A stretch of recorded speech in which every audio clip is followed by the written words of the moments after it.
ክርስትና ስሜ ቀዳዶ ማረሚ።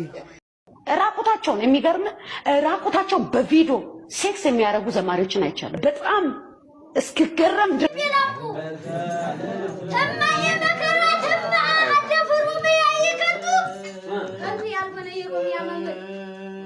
ሰላም ሰላም ውድ የቻናሌ ተከታዮች እንደምን አላችሁ?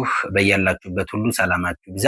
ሰሞኑን እንግዲህ በእግረኛው ሚዲያ አንድ የቀረበ ሰው አለ። እንግዲህ እግረኛው ሚዲያ አሁን እያደረገ ያለው በእውነት የጋዜጠኝነት ስነ ምግባር የሌለው ላይ መለቀቅ የሌለበት ነገሮችን የኢትዮጵያን ሕዝብ እያወዛገበና እያምታታ በአሁኑ ሰዓት ይገኛል ማለት ነው።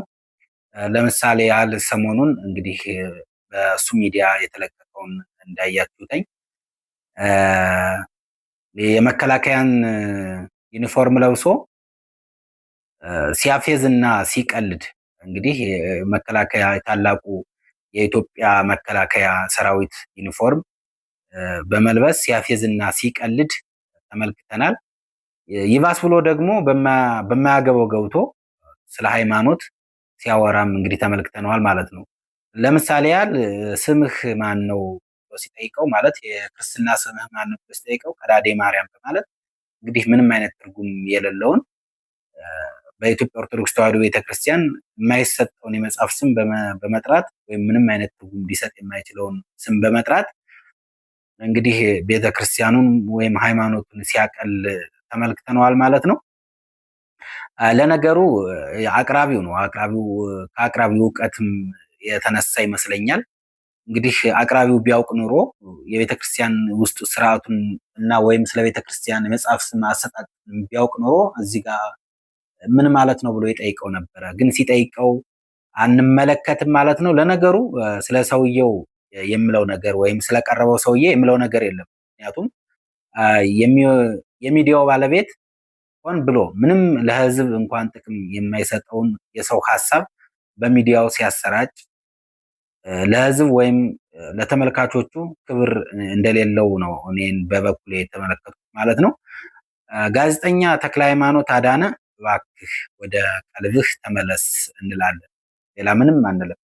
በሌላ በኩል ደግሞ እንግዲህ እግዚአብሔር ደግሞ ሰውን አያሳጣንም እና በእውነት ሰሞኑን በአንድ ቤተክርስቲያን ውስጥ ገና ታዳጊ ህፃን የ13 ዓመት አንድ ህፃን የቅኔ ጋጋታ ሲያወርድ ተመልክተነዋል ማለት ነው። እንግዲህ ቅኔ እንደሚታወቀው በትንሹ ከ4 እስከ 5 እስከ 6 ዓመት የሚፈጅ ትምህርት ነው።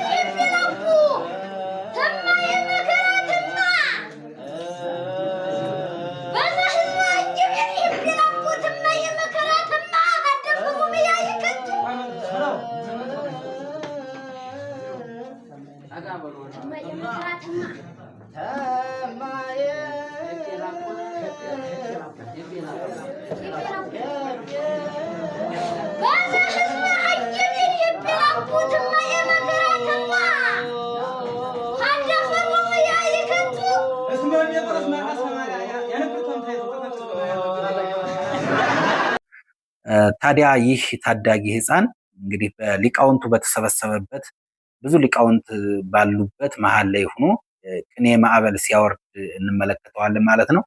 እንግዲህ እንደምታዩት ነው። ይህ ታዳጊ በእውነት እግዚአብሔርን ልናመሰግንበት ከሰጠን አንዱ እሱ ነው ማለት ነው ብዬ ነው የማስበው። በእውነት እግዚአብሔር ረዥም እድሜ ጤና ለዚህ ታዳጊ ህፃን ያድልልን፣ የአገልግሎት ዘመኑን ያርዝምልን። እንግዲህ እንዲህ አይነቱ ጸጋ በቤተ መቅደስ ውስጥ ስናይ ደግሞ እኛ የበለጠ እንበረታለን፣ በሃይማኖታችንም የበለጠ ደግሞ ከበፊቱ እንድንጸና ኃይልና ብርታት ይሆነናል ማለት ነው። እንግዲህ በእውነት ይህን ህፃን እስከ መጨረሻው እግዚአብሔር አምላክ በአገልግሎት ያቆየው፣ በቤቱ ያጽነው እንላለን። እግዚአብሔር ይመስገን። በሌላ በኩል ደግሞ ለማውራት እንኳ በጣም እጅግ የሚሰቀጥጥ ነገር አለ። እሱ ምንድነው? እንግዲህ እዚህ ጋር በቪዲዮ እንደምትመለከቱት በቸርቻቸው አዳራሽ እንግዲህ ዘማሪዎች ራቁታቸውን ሴክስ ሲያደርጉ አይቻለሁ ትላለች። እንግዲህ ራቁታቸውን የሚገርም ራቁታቸውን በቪዲዮ ሴክስ የሚያደርጉ ዘማሪዎችን አይቻለሁ። በጣም እስክገረም ድረስ በእውነት ነው የምልህ። እንዴ ኧረ ተነስ፣ እኔ የማየው ነገር ጌታው ይሄ ካንተ ነው እስክል ድረስ ማለት ነው። አይቻለሁ እያለች የምታቀርበው ለሶፎንያስ ወይም ፓስተር ሶፎንያስ ነው እያቀረበች ያለችው እንደምትሰሟት ከሆነ። ታዲያ ሶፎንያስ ታዲያ ልጅቱም የዛ የራሱ የቸርቹ አባል የሆነች እየመሰከረች እንሰማታለን ማለት ነው። በጣም ከባድ ነው። ታዲያ እነሱ ለሰው እንዴት አርአያ ሊሆኑ ይችላሉ? ወይም አስተማሪ ነን ወይም ዘማሪ ነን የሚሉት ይህን አስነዋሪ ወይም ጸያፍ ነገር እያደረጉ እንዴት ነው ለሰው ራሳቸው አርአያ ሆኖ ለሰውስ እንዴት ነው አርአያ የሚሆኑት? ብቻ እንግዲህ እግዚአብሔር ልቦና ይስጣቸው። ለነገሩ እነሱን የሚከተሉ ምዕመን ነው የሚገርመኝ ማለት ነው። ብቻ ፈጣሪ ልቦና ይስጣቸው እንላለን። ታዲያ እናንተ አዳዲስና ትኩስ መረጃዎችም እንዲደርሳችሁ ቪዲዮውን ሰብስክራይብ፣ ላይክ፣ ሸር በማድረጋችሁን እንዳትረሱ። ስላደረጋችሁ ደግሞ እጅግ ከልብ አመሰግናለሁ። እግዚአብሔር ይስጥልን።